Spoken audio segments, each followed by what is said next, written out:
So I think it's recording.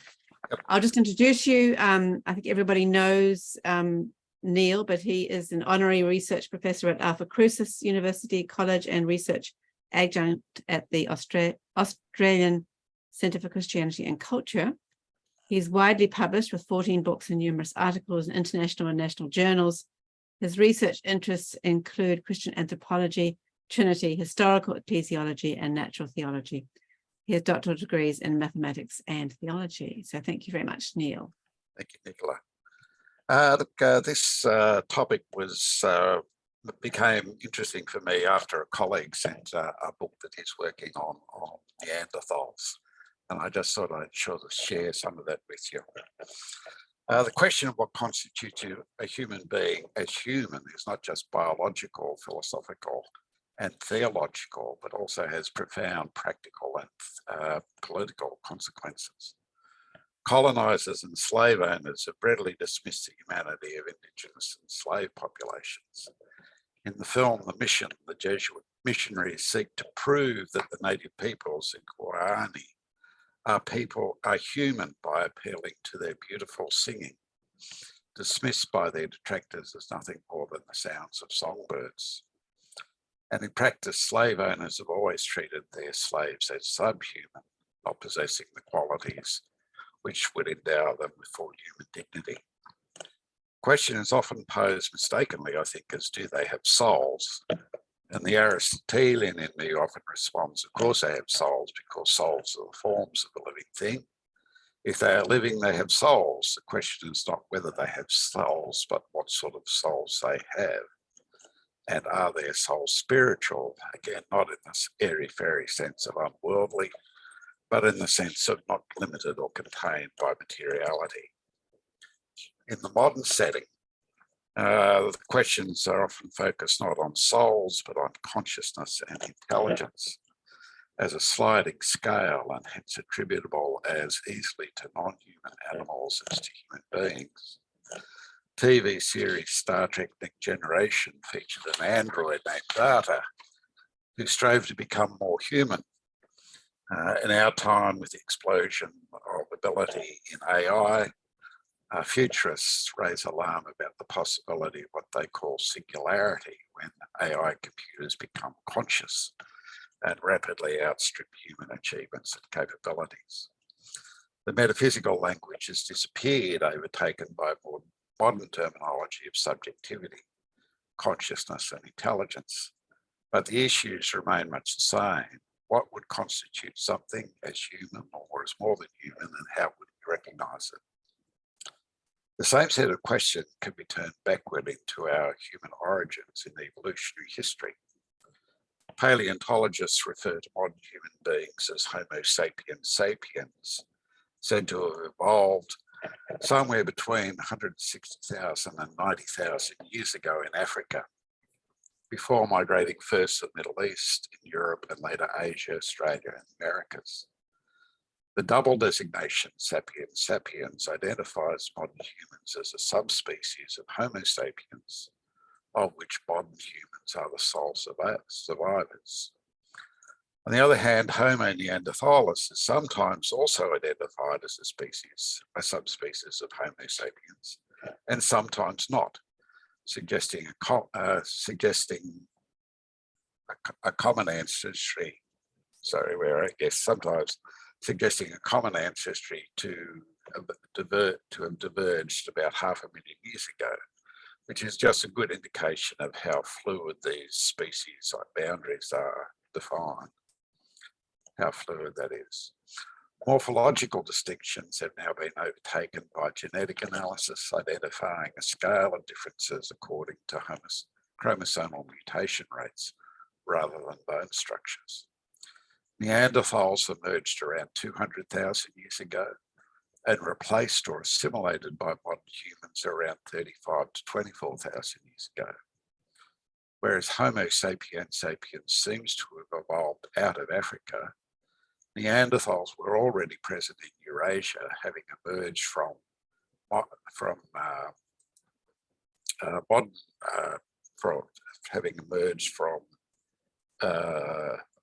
Africa earlier than modern humans. There is evidence nonetheless that modern humans and Neanderthals did interbreed, and that Eurasians carry about 2% of Neanderthal DNA in their genes. Such paleontology, ontological and genetic evidence still gets us no closer to the question, when did human beings emerge in what we might call a theological sense as self-transcending, that is, as morally endowed beings accountable to and responsive to God as the source of all being? And what sort of evidence would we need to answer such a question in the affirmative? Here I draw on the work of a soon-to-be published work by Thomas Hughson at Marquette University, which explores in detail the question of the relation to Homo neanderthalis, and then take up my own theological questions that Hughson's work provokes. The common position is that Homo sapiens and Homo neanderthalis emerged from common ancestor Homo heidelbergensis about 500,000 years ago. While Homo sapiens remained in Africa, Neanderthals moved to north and occupied swathes of Europe and Eurasia. With this separation came morphological and genetic distinctive features, and Neanderthals adapted to a cooler and even glacial conditions of the last ice age. Neanderthals and Sapiens shared many common traits that we can identify as uniquely human. Hughson studies these in 3 chapters, and I'm not going to go into detail, but I'll note these features. First, there's tool making. These are some evidence of a slide of their tools. Clear evidence that Neanderthals made a variety of tools and artifacts for hunting, cooking, and other activities. And they're not just evidence of practical intelligence, they also demonstrate an aesthetic dimension to Neanderthal life. Hughson suggests they may have also served a sacral process, given what we know about surviving Indigenous populations, including Australian First Nations people. An aesthetic dimension reveals a desire for something more than mere practicality of life, something more than mere survival. Symbolic and artistic behaviour. The aesthetic aspect extends to the production of art, in particular cave art, often focused on the representation of bears. The creation of cave art is a form of communication, something that a creator wishes to communicate with others. It tells a story of hunting, of struggle and threat, and of a community's common life. This is a form of meaning making through art and presuppose a common language through shared experiences and meanings. It need not suggest a spoken language, but is a communication nonetheless. Again, such communication has a sense of the sacral. The centrality of bears in Neanderthal cave paintings suggests a sense of awe and respect. Neanderthals gathered bear skulls, bear bones and skulls, and placed them on display, arranged with a common orientation within their caves. I think you see that this is clearly comparable to the sort of rock art we'd see in Australian Aboriginal communities. Some of it's quite sophisticated. Burial rituals. Not only were bear skulls arranged within caves, there is also evidence that Neanderthal bones were similarly collected and placed together in a burial site. While the evidence is ambiguous, this may form a suggestive cannibalism, though it's not necessarily the case. Burial sites suggest a certain meaning being associated with the bones of the dead, a meaning of respect and shared in common, and possible intimation of an afterlife, though this does not necessarily follow. Certainly there is respect for life with evidence of healing practices, and bones healing where injury would otherwise leave an injured person incapable of keeping up with the clan. What emerges from this evidence is a sense of common life with shared meanings and values, where these meanings and values are expressed aesthetically, symbolically, and a sense of reverence for the dead. Meaning is basic to self-transcendence because it breaks through the exigencies of survival to create a world in common with others. Meaning indicates the capacities for self-transcendence.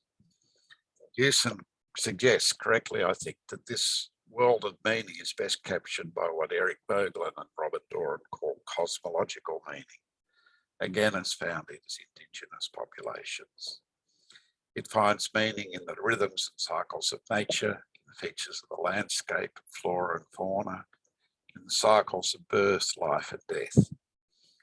Hughson suggests a form of cosmic revelation or sense of participation in something larger than the individual or clan, a cosmic sense of order, awe and peril.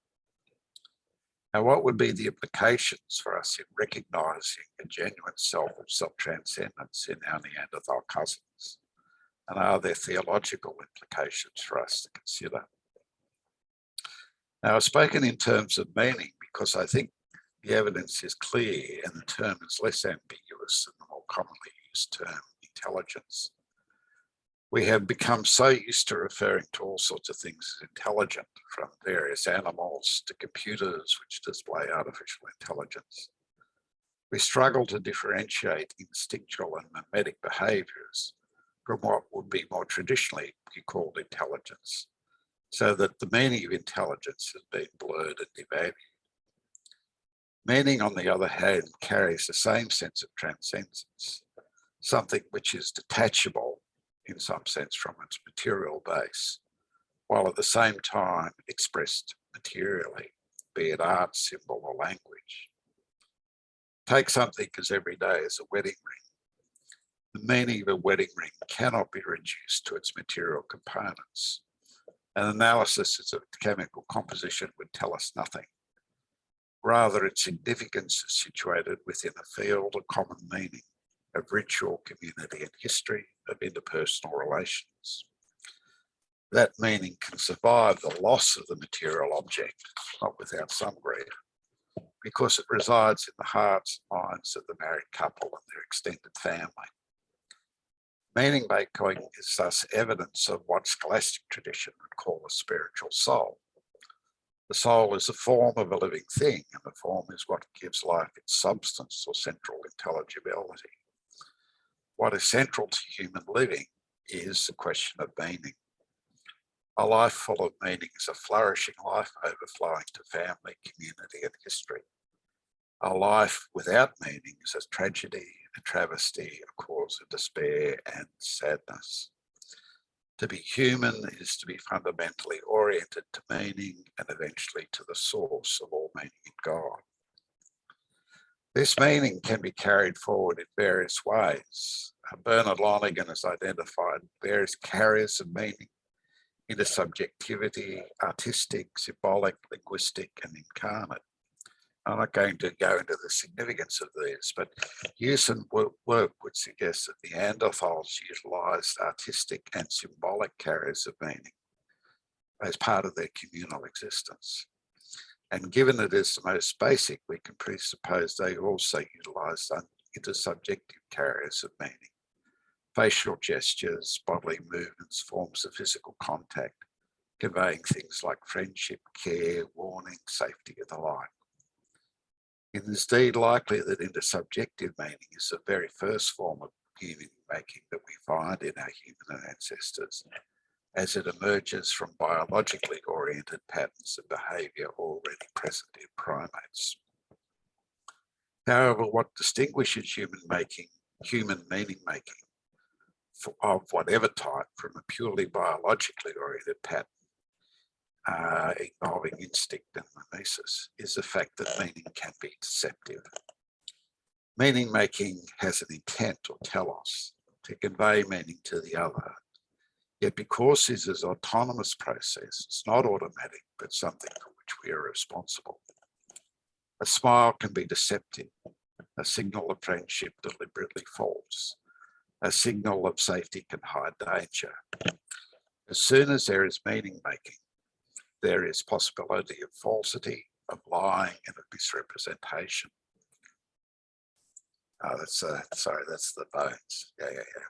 Let's go back there. There.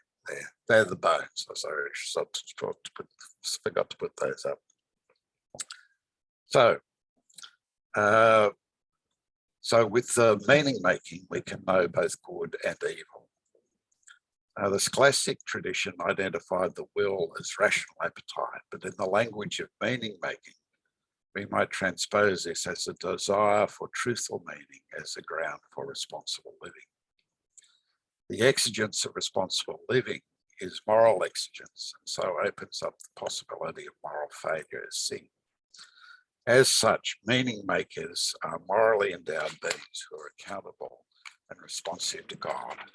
On these grounds, we might say it constitutes Neanderthals as theologically human. Now, what does this do to our understanding of such things as the original sin and the fall? So when did species Homo become human in this theological sense? If in fact the common ancestors for both Neanderthals and Sapiens is around 500,000 years ago, was meaning making present that far back? There's some evidence to suggest it, but it's less than clear. Or are we seeing the emergence of two distinct branches of meaning making humans, sometimes after this split, developing in two distinct geographical locations with two distinct human populations? Do we then have two falls, two distinct Gardens of Edens, two Adams and Eves, and two falls? It's worth noting that scientific research into human Homo sapiens origins has identified a common female ancestor, often referred to as mitochondrial Eve, about 120,000 years ago, and a common male ancestor, chromosomal Adam, linked around 660,000 years ago. But both these individuals existed before any common ancestor linking the emerging Neanderthals and Sapiens subspecies. Now, I'm not suggesting a literal reading of Genesis text, but for much of our theological thinking about the origins of sin and salvation in the human race are built around a narrative of the original unity of the human race. Certainly the possibility of two distinct emergences of truly human beings would lay waste to any notions of monogenism, though theologians have generally abandoned that notion. Some would still take a stand on the original group of humans who fall together in some sense, but this would need to deal with the recognition of the true humanity of Neanderthals. Similarly, the Romans' construction of an Adam Christ antitype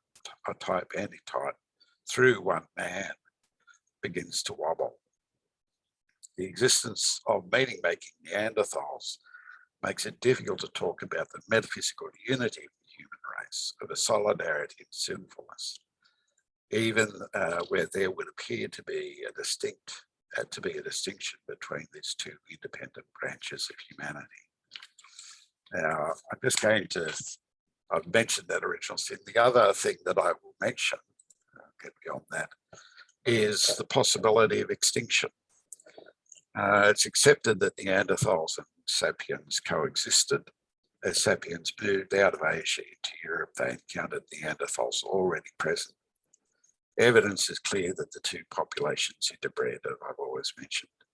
However, about 50,000 years ago, a distinctive Neanderthal population became extinct. Many reasons are suggested for this. Sapiens had better tools, they competed for Neanderthals for scarce resources. Perhaps Sapiens brought diseases with them from Africa. Changes in climate affected Neanderthals more strongly than Sapiens, and so on.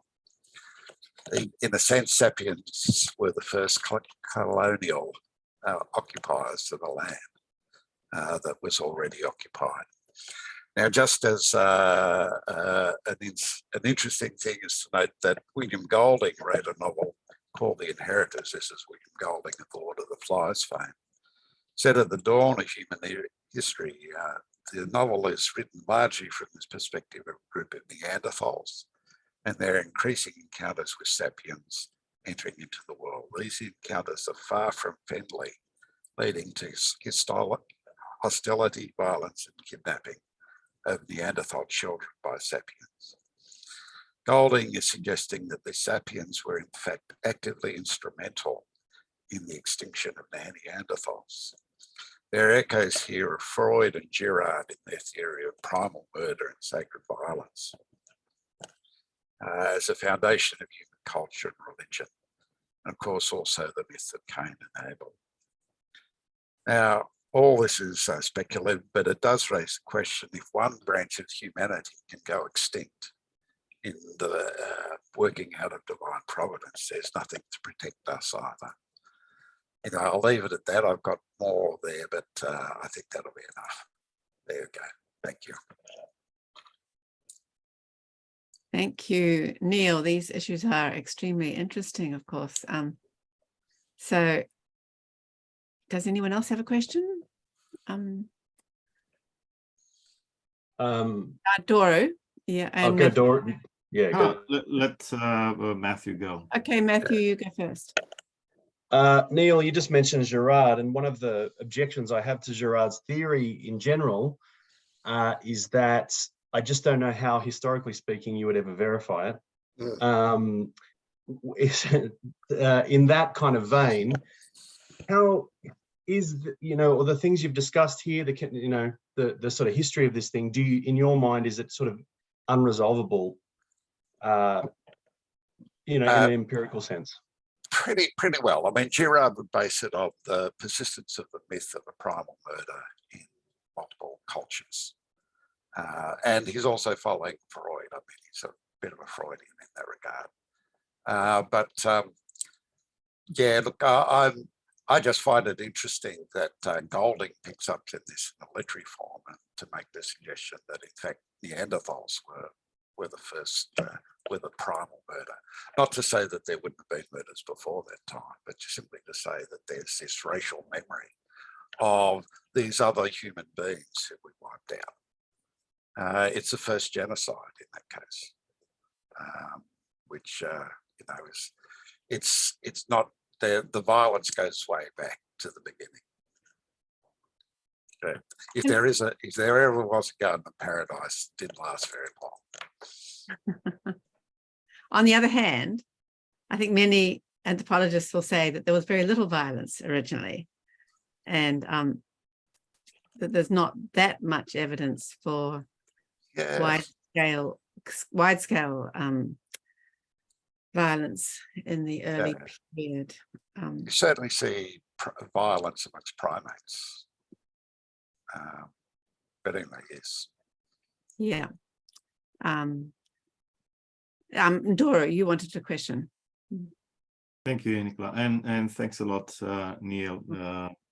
I have been or become interested in Neanderthals of late.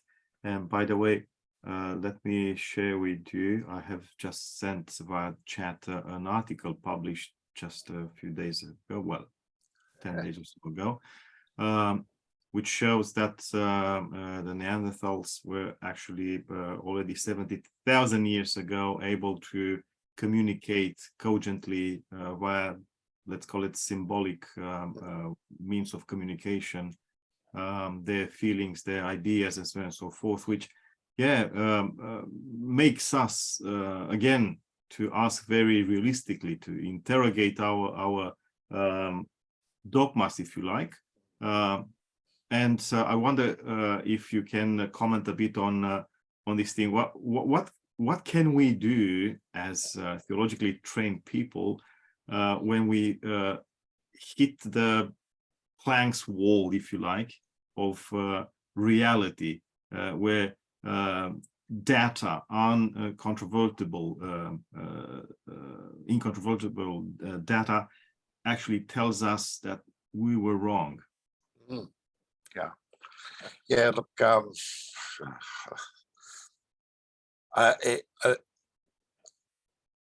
there's a sense in which we just have to do the hard work to try and work out what it is that the traditional doctrines that we may have had. And I know, the Eastern Church doesn't have a doctrine of original sin, but it's pretty deeply embedded in the Western Church. And I, unlike some of my scholars, colleagues, I believe in original sin, simply as John Henry Newman once said, of all the doctrines, it's the one for which we have the most empirical evidence. There is something going wrong with us, and it seems intractable and persistent. And you can see it in the notion, I do talk a bit about in the paper about deception, that Jesus refers to Satan as the father of lies. And lying is a pervasive virus in society that undermines trust and transmits itself historically. And we see this in Donald Trump, just the persistence of lies. But lying distorts our history and is transmitted, intergenerationally. And so there is something going on there, and we have to work out how we formulate it. Clearly, the more traditional formulations don't stand up to scrutiny. But I think there's something there that's salvageable. Okay, unfortunately, we have to bring this fascinating conversation to an end. Of course, we all have Neanderthal genes in our DNA, so unless we're African. So we all share, the Neanderthal, whoever they are as well.